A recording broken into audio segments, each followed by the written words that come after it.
high capacity fiber is coming in like more than 10 gig, between 10 gig to 100 gig. So internet too, if you know internet. I was calling to ask. Oh, okay. But anyway, so okay, so going to start soon, so we have a chance to share a little bit more later on. All right, so with that, let's get started. Can you just show up the summary of our 2 weeks ago meeting? It's in the Wasim, can you present? I it's got in the it. Yeah, I got slide, yeah. Can you show? Uploaded it, right? Full benefits, right? Exactly. Yeah. U as in umbrella, H as in nose. Okay. So it is up there in the Dropbox, right? Yeah. Okay. Yeah. So why don't you go over this? Yeah, I think Hamza, do we have that in the presentation as well? Yeah, I did that. Did you leave that in the presentation? Yeah, it's still there. Okay, I mean, yeah, but we can go over it. Sure. So our individual parts we have in our presentation, we wrote down some stuff that we all contributed to in the last 2 weeks. Mm-hmm. The title of it, I believe it is called Smart Home Controller now. Is that, let me just open the slides as well. It's home automation controller. Home automation controller, right? That's what okay.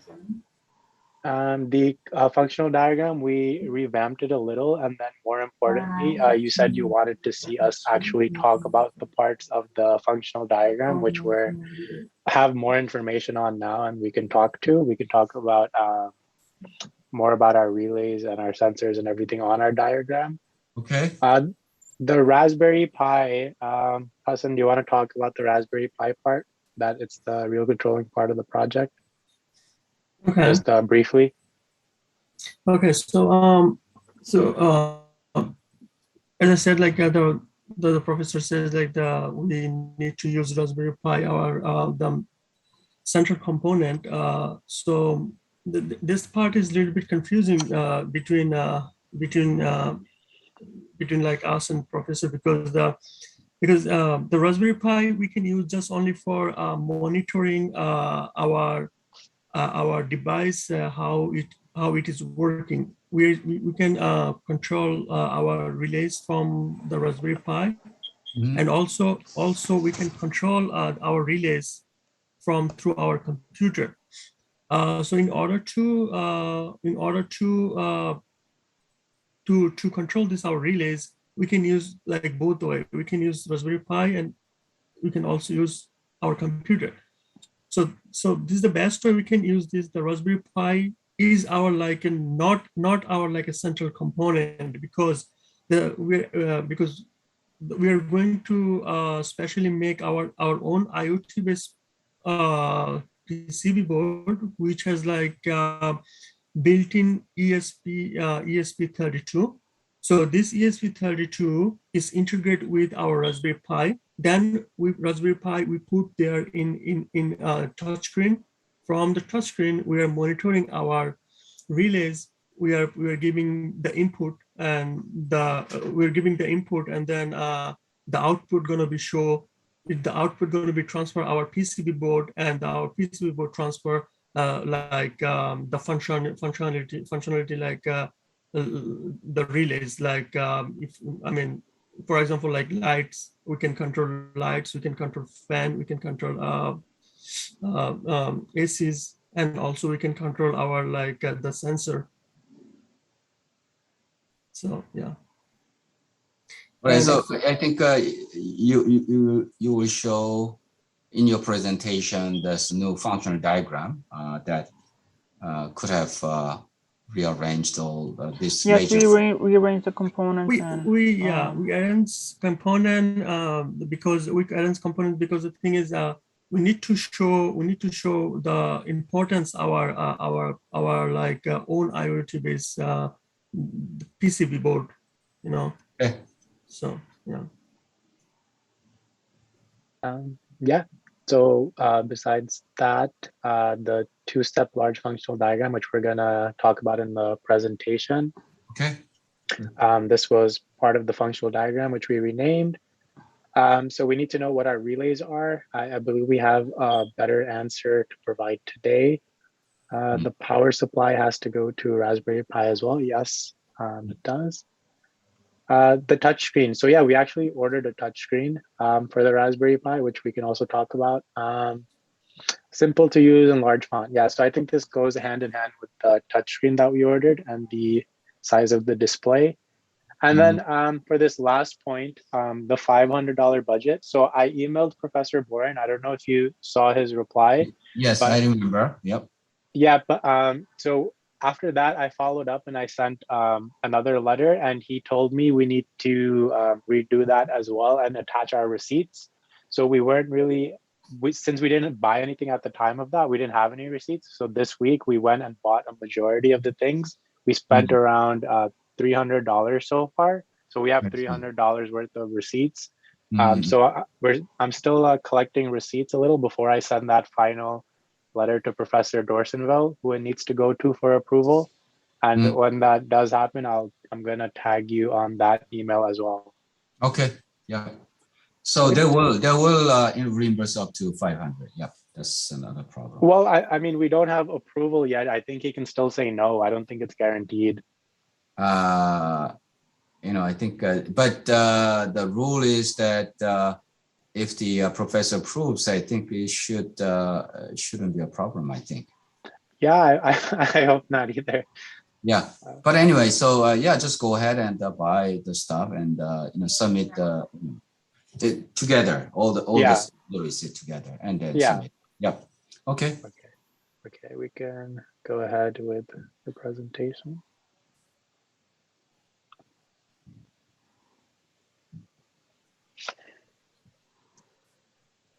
Okay, so we revamped our diagram a little and we added the electric signs to show that it's not a physical connection.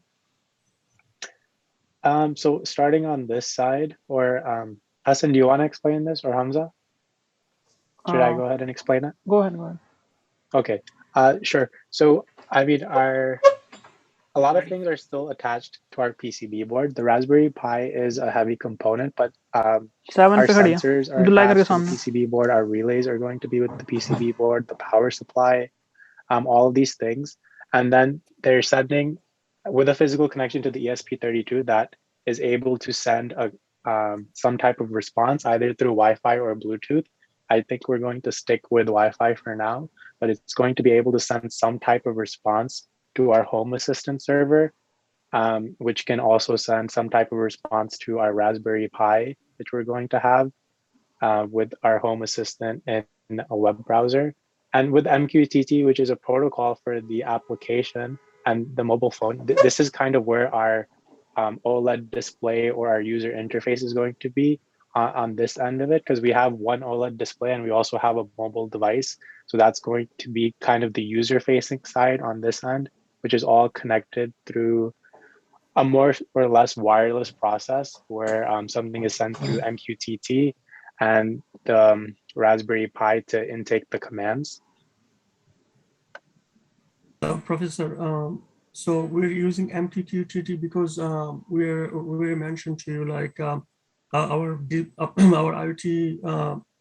like our IoT controller is proven to help with the elderly and like disabled people. So this MQTT make more easier to using interface and user friendly too. It is easy to use. So that's why we add this MQTT in our functional diagram. So I think as I mentioned the last time on the the suggestions changing the diagram, you did it to a certain extent, but I still see that why. So after all, when you detach after using your notebook and the program and everything, and eventually your notebook should be detached from the rest of the system. And so everything has to be, I mean, all your programs will be residing Raspberry Pi, isn't it? where the program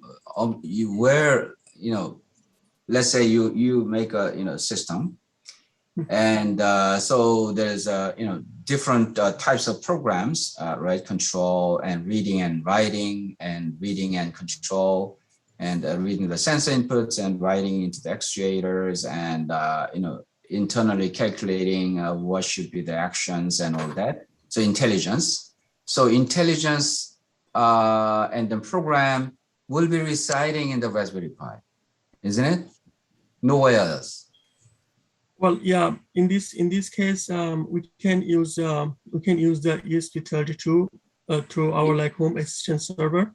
ESP32 is there CPU there, and It's CPU there, yeah. It has internal CPU. You can code it there, and so it's essentially the same as Raspberry Pi functionality with the Raspberry Pi. Yes, we can use either way. You can use the ESP32. They have 32 GPU connector, and also Raspberry Pi have a 32. I mean, it's 32. So then you don't need to use Raspberry Pi then, right? Well, because the thing is that we need to monitor our PCB board. So if I want to monitor our PCB board, so we need to monitor the Raspberry Pi. Yeah, if you don't want to use the Raspberry Pi, we don't need Raspberry Pi especially. To me, why duplicating Raspberry Pi and an ESP32 if both of the functions? Because the ESP32 is more easier to integrate with our PCB board, because this is a small component we can integrate with our PCB board. The Raspberry Pi is the big thing, it's the big circuit board. So we want to put it in ESP32 in our PCB board. So I'd like to clarify this. So where this, for example, the reading of relays and reading the sensors and control the relays, where all this programming will be residing later on. So in this case, I'm going to show you some demonstration how it's going to be read and thing our PCB board. So I will share the screen. Okay. So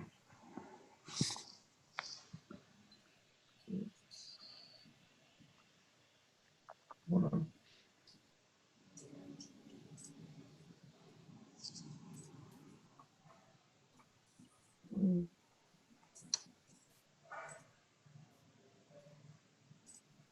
Do you see my screen, right? Yeah, I can see that. Yeah. So this is the home assistant. We're talking about home assistant. So in this home assistant, there is an add-on feature is like the I think home. you're not sharing the correct one, right? I don't we see your Lucid app. We don't see the home You assistant. see the screen? We see don't Chrome. see the whole Are you screen. sharing Chrome? Yeah. Yeah, I see a screen, but I think Share your whole screen, or that's what it's going to work. Okay. Hold on.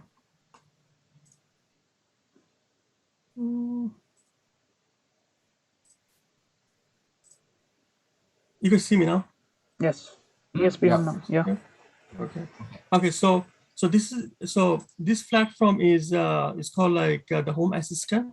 And the home assistant has the add-on feature is ESP home. So ESP home is we can control from there. We can control our relays. So if we put ESP32, is going to be work with ESP32. You see this here is right ESP32. This is our chip. This is our ESP32 board in our relay, attached to our relays. Attached to our PCB board. And do you have the sample of it? I have a sample. I'm going to show you. Can you show? Okay.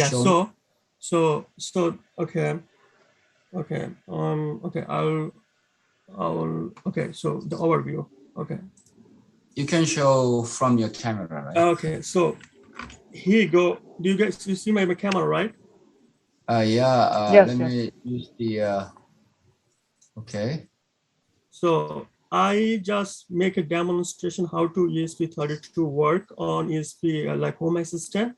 So the one that you are holding This with the your ESP, fingers, that's the ESP32. ESP32. It's like a dongle with No, stick. it's not a dongle. It's like I use USB cable to attach my my computer. So the cable's attached to his computer and ESP32. So do you have what is the functionality of the ESP32? Yeah. So to control Can you our show?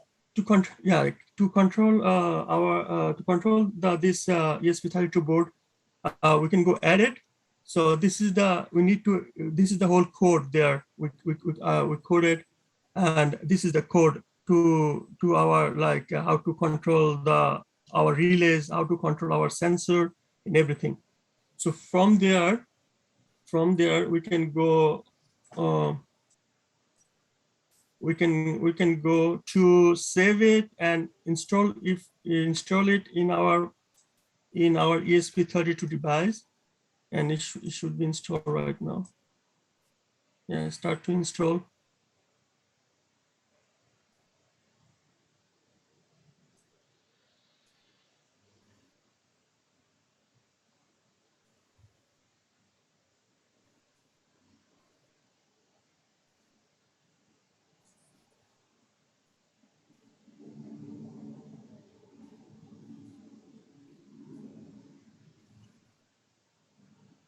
Let's take a little bit, few more minutes.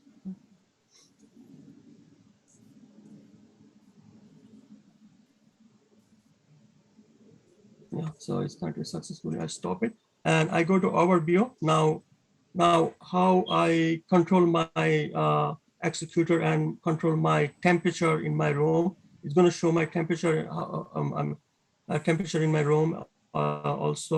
Also how like I have I set up like some for example like Okay, so all right, sorry. So it appears that this ESCP32 has already some built-in libraries so that easy to control the environmental sensors and controllers. Is that the reason that you are trying to use that, right? Yeah, I mean this software is the open market. I mean what is it called? The free and open source. So we need to buy or we need to buy this software. So this is very easy. You need to buy it? No, we don't need to buy this software. Okay, so it's open source, right? It's open source, yeah. Yeah. And you also suggest us to see if getting a help from the GitHub or something like that. So I reach us on the GitHub. Everybody says like, oh, use ESP Home and Home Assistant because they have like free open source market in. I see. So ESP32 is one of the popular platform that. Nowadays is ESP32 is one of the popular software and also like one of the good device.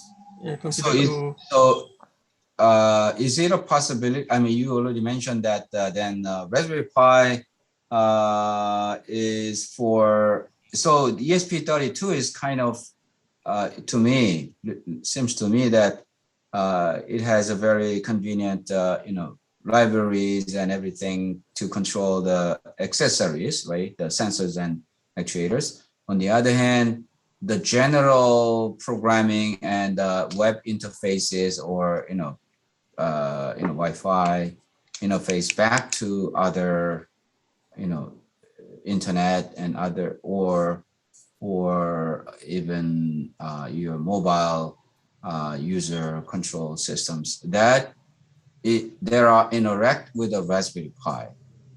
So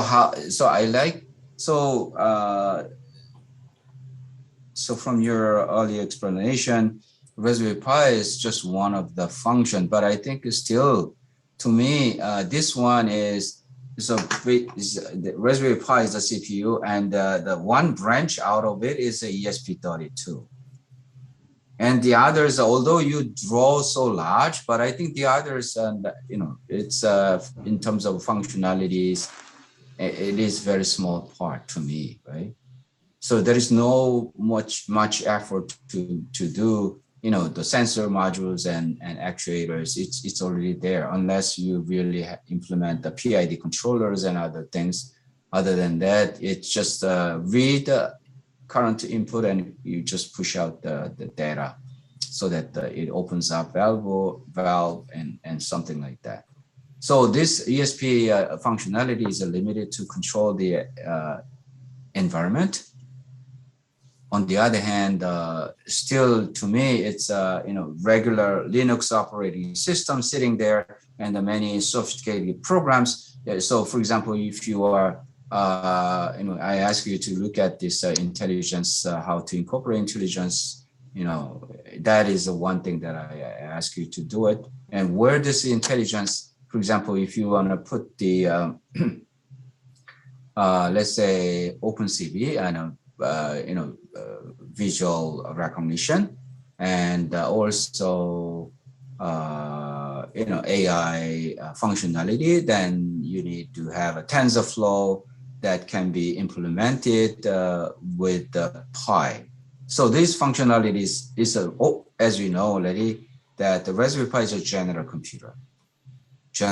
So this can do, you can install the HTTP server there even, so that the outside people can access this HTTP server as you access the internet web page. So this is just regular PC. So I think your functional diagram still doesn't, if you see the whole system in my view, I mean, as the view that I just shared with you, then the functional block diagram doesn't look correctly representing the different parts. So I would still say that in Raspberry Pi should be sort of in the middle, and one branch coming out there, and then it controls the ESP32, and ESP32 controls the sensors, and so it's one side, not really a lot, this relay, big thing, so on, right? So if you look at the maybe some other functional diagram, I think it should be that way. So I would imagine that the Raspberry Pi, the central CPU controller is the center, and on the left-hand side, ESP. And then in the ESP branches, several branches goes to one group, it's a sensor, one group actuators. And then on the right-hand side, you have, Wi-Fi, through the Wi-Fi, you have a mobile phone, and then a web server. So I think that's the main functional diagram,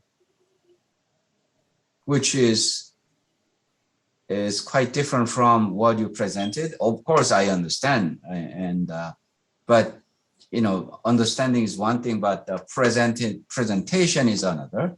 So that's what I'm saying.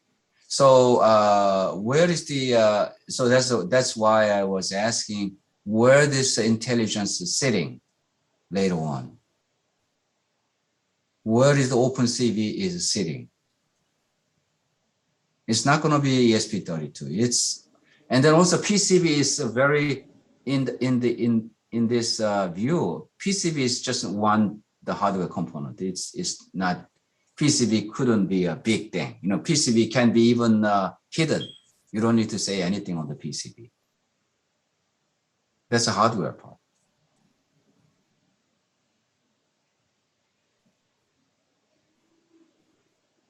Do you get what I'm saying? Kind Yeah, of, so- Professor. Yeah, it makes If it's sense. not clear, just ask so that we can discuss. I just want to ask more about what's OpenCV. What do you mean by that? Well, it's one example of the signal processing thing, the face recognition. Oh, Don't you have a face recognition? We don't have it yet, so we have to decide that to add later. Remember that otherwise the home security stop is last year and the year before, several people already did it. And I ask you to think about more in the sense that because the past examples are already there. Yeah, you can. So when the, certain people coming in, you gotta know who is coming in. And whether certain thing happened, then you need to, recognize what happened, right? So Um, that, yeah, that's a different project, but that's related to our project. But so our project is to like control the things inside the home, automate it. Well, yeah, one of the so branches how, is the home security. That makes sense. if you want to, if you want to integrate this, the Home face security, yeah, recognition, yeah. home security, we can do that. We can You can integrate with definitely this. add that. We can definitely add that. No problem. remember that, you said the 1 year thing, and if just the control, so reading the control and, open up the valve and increase the temperature. That's very simple one. You don't need to have that much of a big thing, right? If that is a project. It's a very Well, simple thing. It's a one circuit. You have a digital circuit. You just read the digital circuit and you make the comparator. If the comparator is high, is 1, then you just open up the bulb. That's it. You just continuously reading it. It's a very simple feedback controller, right? Very simple. You don't need a microprocessor. You don't need anything Raspberry Pi. It's So very simple. Professor, what do you recommend for our relays then? So one can be facial recognition. We can do research on that. What would you recommend the other relays to be then?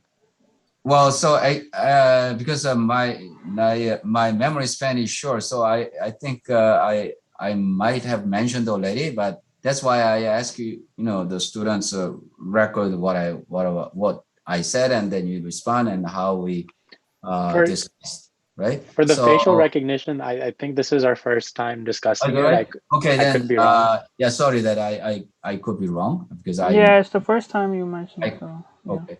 Yeah. So, but I think that I mentioned to you that you got to think about some, intelligent way of doing things, right?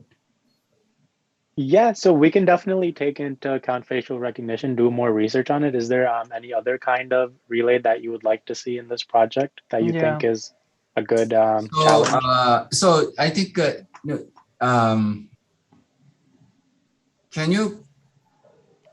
can you go back what you said that you're gonna do?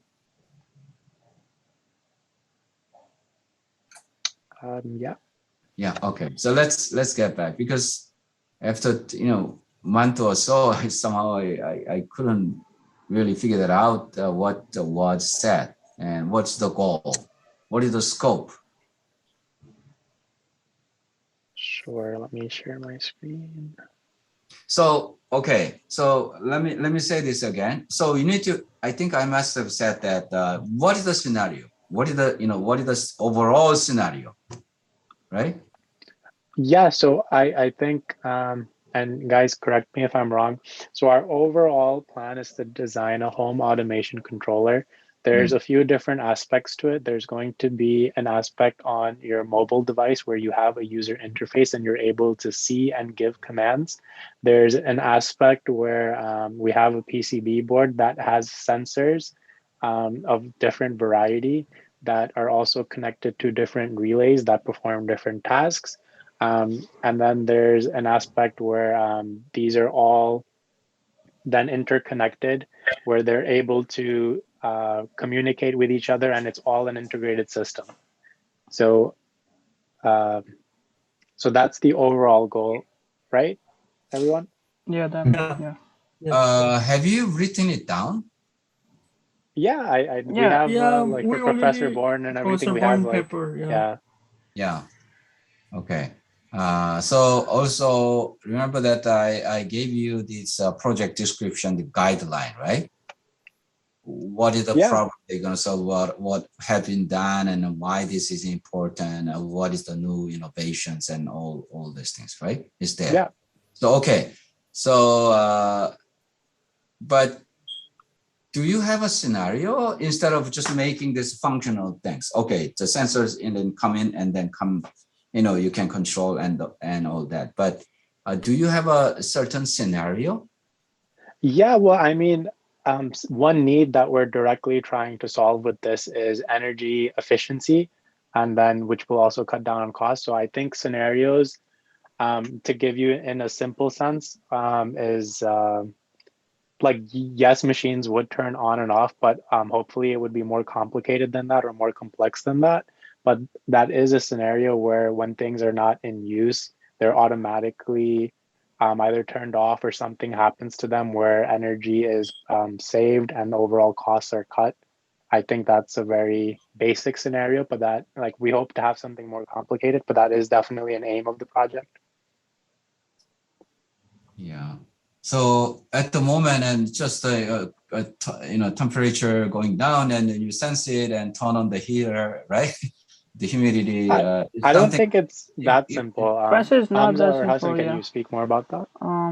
Why it Hassan, is go not? ahead. Why is it? No, not- no, I'm saying I don't think those are the scenarios that we're targeting. Yeah. Is what I'm Yeah. getting So at. that's what I'm saying. So what are Right. if the scenario is simply, oh, temperature gets hot, then you turn on the heat, right, the cooler, and if it's lower, you turn on the air conditioner. So this is not the complex enough that you cannot just show this to your employer. Right. And so that's what I'm saying. So when you are saying that, let's say economically, just binary decision may not be economically, or energy efficiencies and all that. So how do you convert this or the energy efficiency equations, for example, right? And what is the best way of saving the energy in terms of cost, like a dollar term. And so with and without this intelligent controller, and what is the the energy cost, and then what is the energy cost, while both of the system maintaining the comfortability of the human being in the residence, right? So that's the bottom line condition, that making this comfortable environment at home, while without intelligence, and your energy cost is high, but while using the intelligence, you can bring it down the energy cost. That may be very, very it's a sophisticated problem, and so you have to set up the equation of the energy cost is ax plus bx y whatever, right? Mm-hmm. And so those parameters have to be considered, and oftentimes this optimization problem is a complex mathematical programming, if you know the so-called linear programming or integer programming. It's not the C program, is programming means algorithm, right? So oftentimes algorithm is complex to solve meaningful result. Then people begin to use this reinforcement learning and AIs and doing this job. So that's the whole world is doing at the moment. But anyway, so it might, this one might, at the moment, you just put together, different thing. Yes, I mean, initially, but now you need to fill the brain. And also the bit of sophistication of the scenario. Sure, Okay, Professor. so to your comments, would you say that incorporating machine learning where we're having an optimized process of, like, for instance, at 12 o'clock, the person is normally asleep, so there's no need for anything to be on, based on habits, and machine learning is enough for the project, or that's a better approach? Yeah, the prediction, right? Prediction. Yeah, prediction, yeah. Title. If it's if then else, it's not. If then else is also intelligence, right? If this Right. one and then and this one. If not, then if not. If then, if then, if then, if then. That's also expert system. That's also past one branch of the AI. So yeah. to that, if the relays were then like just turning off the light, would you be okay with that if on the other hand we are incorporating like machine learning and predictive an approach to this? So that if then logic that you're talking about, that is part of the mobile software that I'm researching right now. So I don't know. So I think there should be some research you all of you together to do. So how in the home? So I think I would, if I were you, I would, look at, web. So maybe how this machine learning can be used to home automation, for example, if you just Google it. And so that one, I think might lead you to further investigation in certain aspect of your project. You might just Google it right now, how the machine learning can be, how machine learning can be used in the home automation.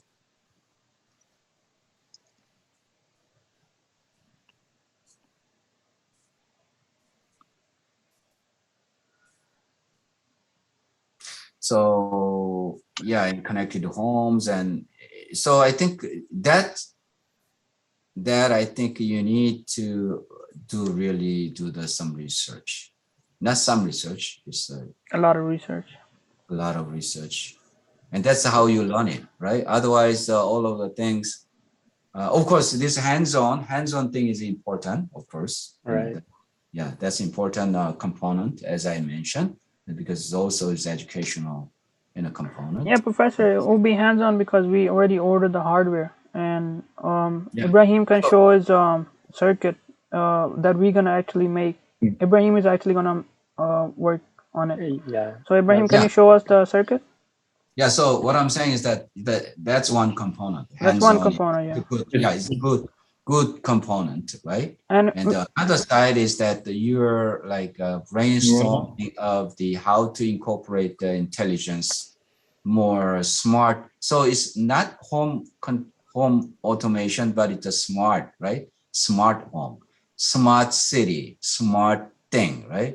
That's the thing that we talk about, smart thing. So how, okay, Professor, we so, will work yeah. on that. The Yeah, smart, I certainly. just want smart home You are controller. able to do it. So one thing that all of you guys in the next 2 weeks, making up, pretty good scenario. I think, I already mentioned this to you, the Right. scenario, and under this scenario, how the intelligence can contribute to the maybe energy optimization or human comfortability, whatever, right? Okay. So it might not rise to use the AI algorithm, but to the certain degree, I think you gotta make this as a intelligent home controller, not just the automatic. Automatic controller could be pretty simple, right? So yeah, that's like just on off, on off. yeah, But on yeah, off, on off. Yeah, because when you go to a bathroom, right? And the bathroom water, floats, it's automatic. It's automatic control. Floats and shut up, right? Then you flush and go down and the valve is open. This is automatic control. Whether you want to do this, of course, this actuator and sensor, this is a simple, the bathroom toilet is nice feedback control system, actually, right? Yeah. But I think you may want to do more than that. So because I think hands-on is a good experience. Another one is I ask you to get your hands dirty on using the AI. That's what I was saying, and it's a good, I think, educational, and it's a good experience for all of you. Okay. In your future career. Professor, Yeah. to clarify on the AI, so I mean, currently our project in the software side, it does involve a bit of logic where there is if, then, else, those kinds of logic. Are you looking for something more complex? Is that what you're saying? Well, so that's what I was asking, that you Google it to see if what in this smart home controller, how AIs can contribute, right? It could be, if your scenario is very simple, then you don't need it.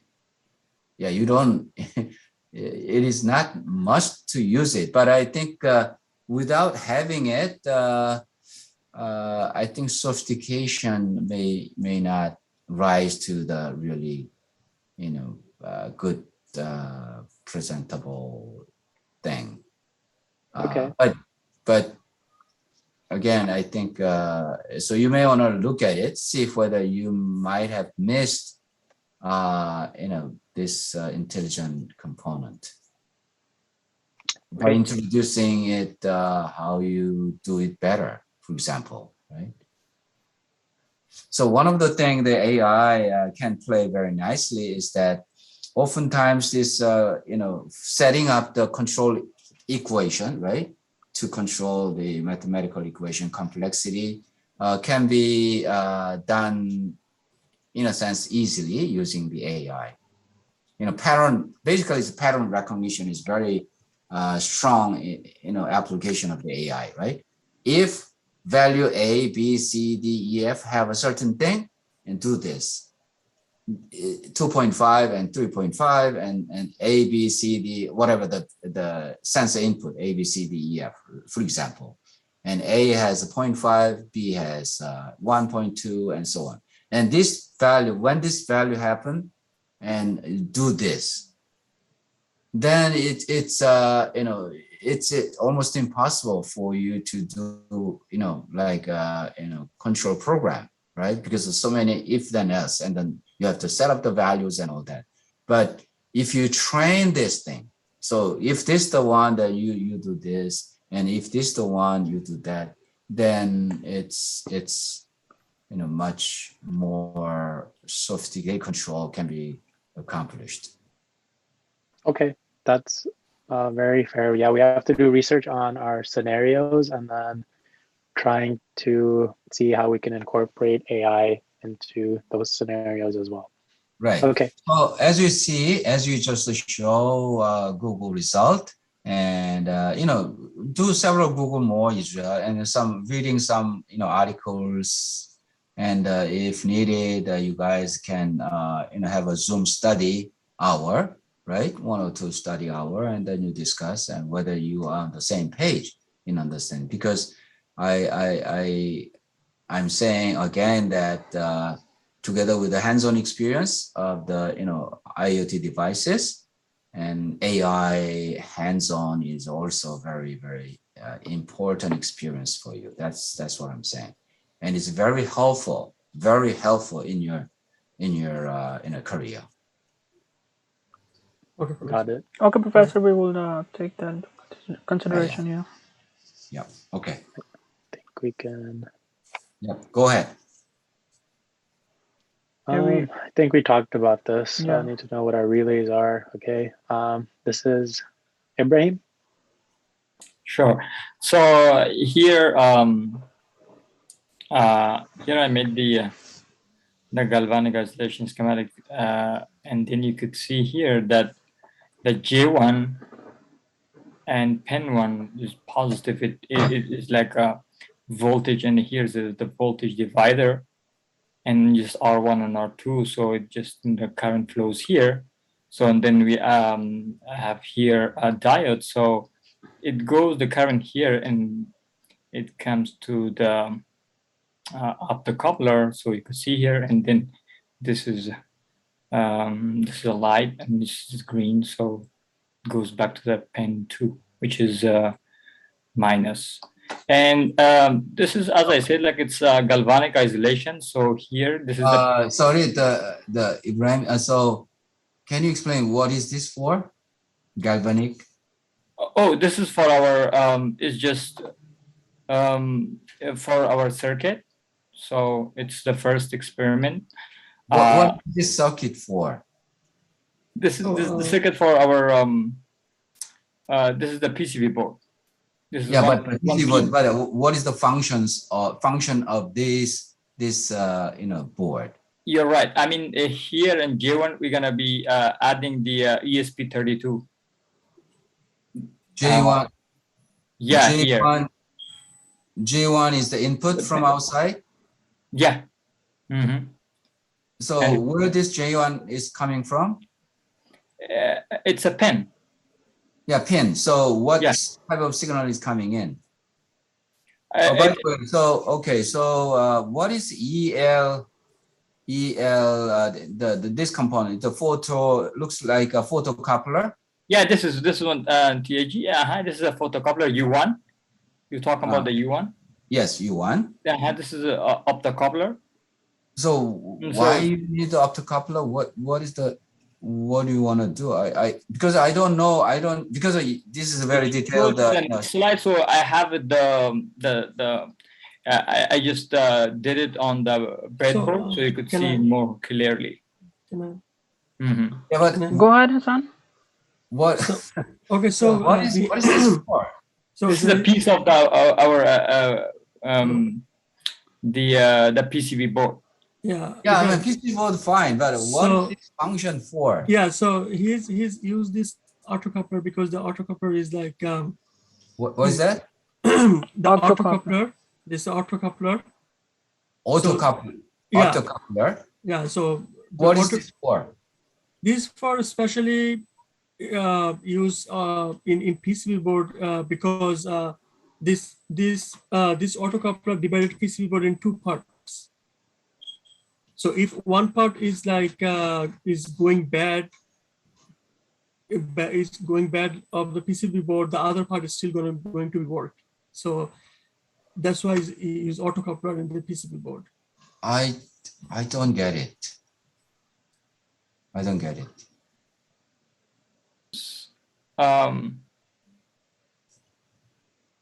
So do you have a function, higher level block diagram? What the J1 is a one connector, right? J4 is connector, I think, right? Right. J1 is a connector and J4 is connector.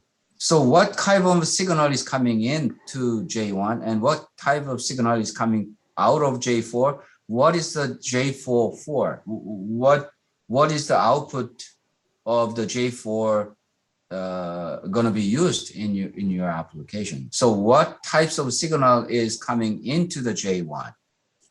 So like when the current comes to here, and then the one side is like it has two sides. There is like a two circuit. So one part is going to be safe from the other part. As I mentioned on the next slide, I have it on breadboard, so you could clearly see that I designed it on a breadboard. I used the this is, you see here, like this is I use the optocoupler, and it has two sides. One is like it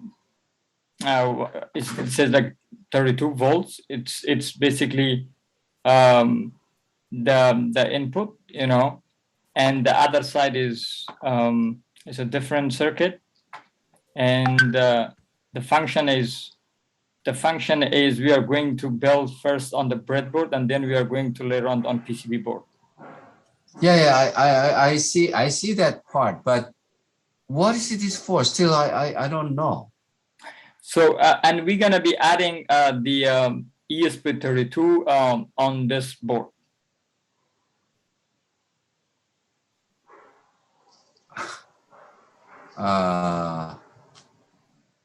And then we could add like we could the input, we could add a Raspberry Pi to the board as well. So what is the J1 here? The red one, the red and blue in the left hand side? Red and the black on the left hand side? Right. Just a J1?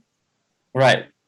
And the right hand side, what is so on the right hand side, we could we use J4? Instead of this one, the battery, we could use ESP32. We could add something else. It's the right hand side is completely isolated from the left hand side. So why this is needed? Can you tell me? Sure. Because we're gonna be doing the PCB board. The PCB board has to contain all those components, electronic components, that they could function the thing. It's connected to our ESP32 is going to connect to the ASP home, and then it's going to connect it to Raspberry Pi. and we are going to be building the schematic, the PCB board. I don't know. I have a big problem. Of Professor, sorry, I think Why Ibrahim this- worked on the hardware, but I think he doesn't understand what's the circuit for. But yeah, so we didn't work on I this, think so we need, we you have need the, yeah. what, you gotta tell me why you need this, why, where this one fits into the functional diagram. Where does this, Well, this is the It's part of the PCB inside, this is board. the part of the PCB board. Yeah. And This is the part of the PCB. This is small component is isolated like at the both side. If you like for example, at the one side we have a PCB board. do you have a functional diagram within the PCB? You just say that the continuous saying the PCB. So what is the function that you're gonna put into the PCB, and how this one is relate to the other part of the PCB then? Why you need this? This is a part of PCB, so I have the relays too. Can you go to the relay, please? The relay driver. Oh, by the way, so this is the meter, right? The ampere meter is what? Yeah. Is Do you know which slide it is? Basically, I have used different. Yeah, I have used the different values, like 30. It started from 32 volt to 5 volt. When it goes below 5 volt, 5.5, it doesn't really work. It doesn't give you the. It doesn't flow the current. So how do you change this? A battery is coming from battery. What is it? So what is this left-hand box? This 32 volt and 6.1. Oh, this is instead of this one, it's just source. You know, it's just 3 point. I think it's 3.3 volt. So. So what? But this I see that sort of this ampere like a current source. Yeah, it's a current source. Absolutely, it's a current source. So did you? What kind of current source is this? In reality, right? So you said you made this breadboard. Right. Yeah. In reality, we could, instead of this one, we could place the ESP32. With the main goal is to install ESP32 on the breadboard. So what is this this picture for then? All the 6.14 milliampere. And what is this for? Is it a real meter, or you just put it there as an icon? No, it's just a real one. So what happened is like the only thing is not the. I couldn't find the real the up-to coupler because it's not. I'm not saying this, but it's a meter, right? Meter. This the breadboard is the picture that you've taken. Mm-hmm. Okay, and then what about the other I put a different. I used it in different the values. Like I started from 32 and then 24, 12. Can you show please? And it gives different values. So what is the equipment? 12. Do you have this equipment at home, or did you do it at the school? I did at a school in Tinkercad. So at the school you have this is a software, power supply, or what is it? This is just a software. It's called Tinkercad. This is software, right? And it's all, but the breadboard is a physical breadboard, right? I mean, I do have a physical breadboard at home, but you know, here is. So this is all the computer program, right? It's computer program. Oh, right. This is simulation that Ibrahim made, right? So you gotta tell me. Okay, so this is a simulation. What is the name of the simulator? What is the name of the simulator? Tinkercad. Tinkercad. Tinkercad. Right. Tinkercad. And I have you see here in this picture, and 3.3. You see here on the right hand side, you get, can you go back please? You get like there's no there's no current, because I set it up the voltage from 32 to 5.5. When you go below 5.5, it doesn't flow the current on the right hand side.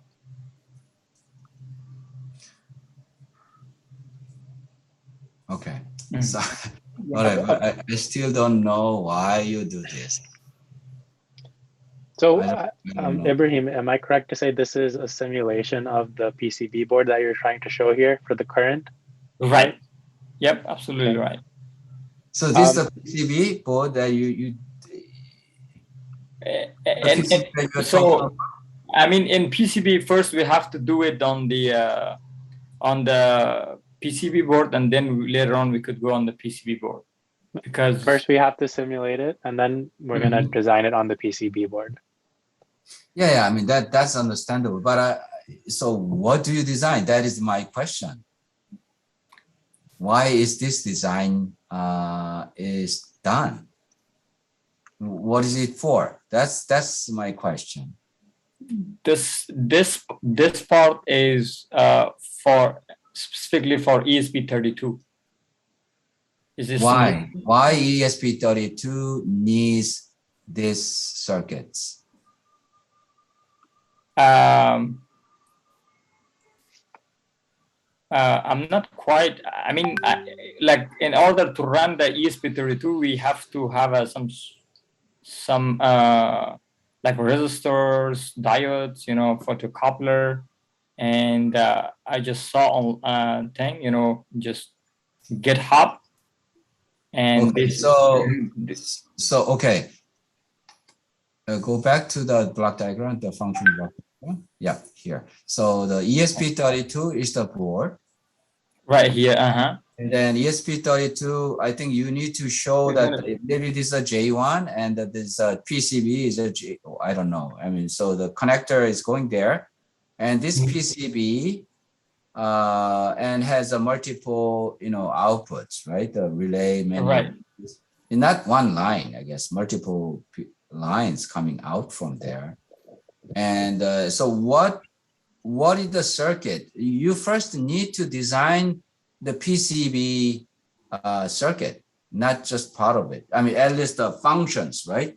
So these are the functions. I need to put the I get you a point, Professor. But you know, in order to just build the PCB board, I have to just I have to work little by little. So it's the first stage, and it's experiment. So I had to do like little by little, piece by piece. Okay, I understand. Yeah, but and the next step is like relays. I just put one relay there. You could see it, and then you might be able to see it. I mean, I could tell like that's how it works. Like the next one, 11, I think. 11. Yeah, this is the relay driver, and okay, I see that. I see that the circuits all the circuits are there today. Very sophisticated circuits are there, Intel, open source and everything. So, but what I'm saying is that that's fine. The components that you don't need to design, and it will take forever. So you can take the template. That's fine. But what I'm saying is that in the PCB, you have to do the top down. So what are the functions? So how many pins are going out to connect how many sensors, right? And then at the high level, right? Interface 1 go to sensor 1. Sensor 1 is the temperature, and the interface 2, and how these interfaces are connected to each other. Right. So I'm working on it. First you need to design the functional diagram for PCB. So the top, when I say top down, is a very high level, the functional diagram that you showed, right? And under it, you said the second level functional diagram, right? Especially the PCB. And then each the PCB, that each component in the PCB will have, a realization of this, one relay driver and one, galvanic isolator. and you have to justify why you need a galvanic isolator, why you need a relay driver in this case. So if I say, if you ask me, then okay, relay need a high voltage, like 10, 100 Right. volt, for example. But the controller is 5 volt and is battery operated. There's no way of driving this relay with the current current that is available from the digital, the 5 volt, right? So that's why I need to have a driver circuit which control thyristor control, whatever, I guess, right? So that type of justification should be there. That's what I'm saying, right? Why you need a galvanic isolator? So all this thing, right? So let's say couple of functional block diagram, how you connect this thing. In order to connect this one and this one, you need an isolator, for example. So, and in order to drive, to connect the one interface to the relay, 100 volt relay, I need a driver, a relay driver. So something like that, I expect that type of functional block diagram before you do this. Inside one functional block, one square box, and inside, if you open it up, then you will see this relay driver. And if you open up another functional square, then that will open up and showing you a galvanic isolator, right? But you need to show the function of each blocks, right? So it's a top down, the high level, what are you gonna do, right? So we need the sensors, PCB, Raspberry Pi, many things.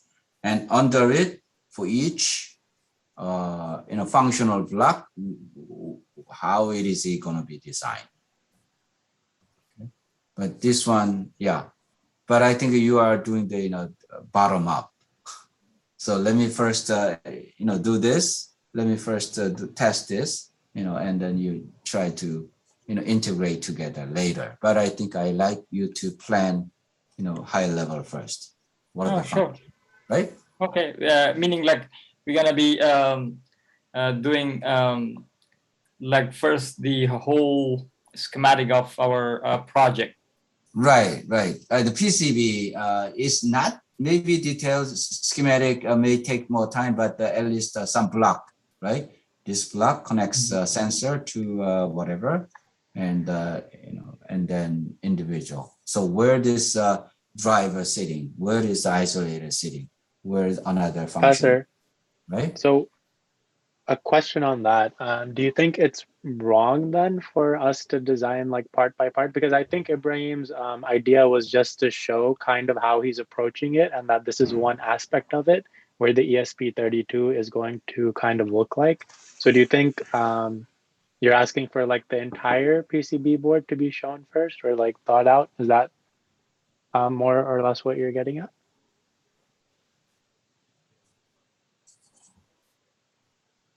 Are you asking or? Yeah. I'm asking. Do you think it was because I think Ibrahim's idea again here was to show one part of the entire project, Yeah, not the entire project. Yeah, if you are able to draw a whole schematic, but still, imagine, right? There's a big board, and you have a lot of circuits connected. What does it do? We don't have any idea. Right. It's not good. Okay. So if certain thing get wrong, right? There's no way of you fix it. There's no way of repair it. That's why you need a high level function block diagram Of the PCB board, exactly, like right. where the components are going PCB, to be.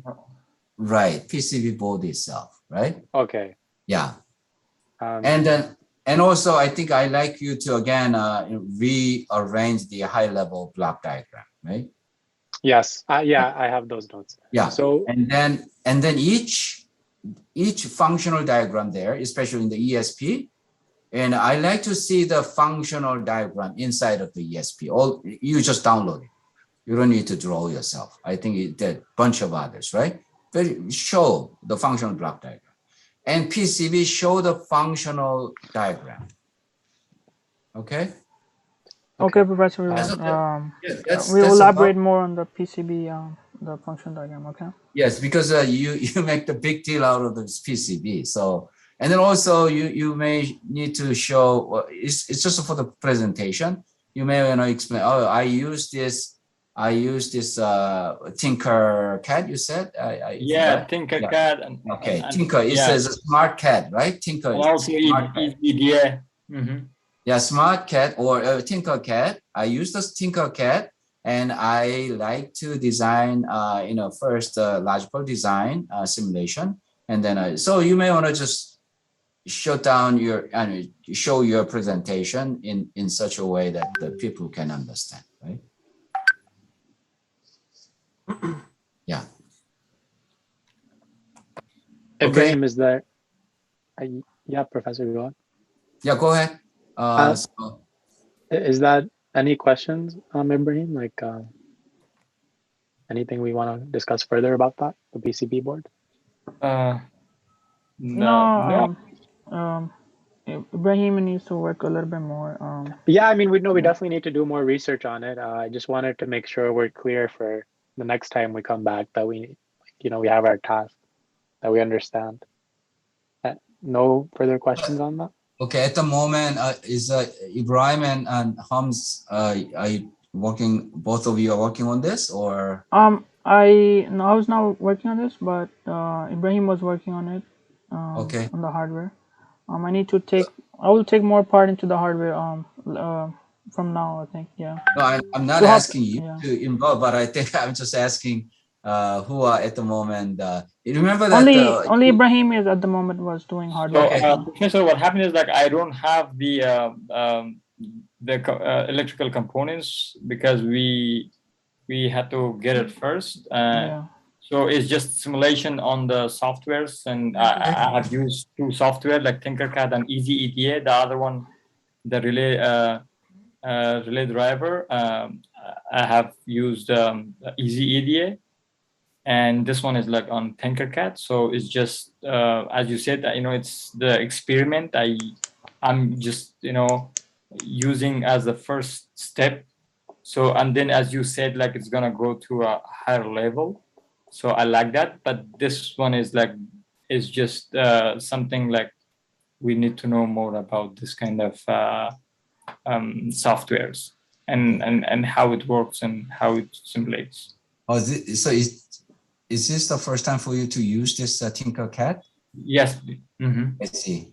Yeah, so it's all of our first time figuring out. It's all of our first time. Yeah, I mean, we've used it before.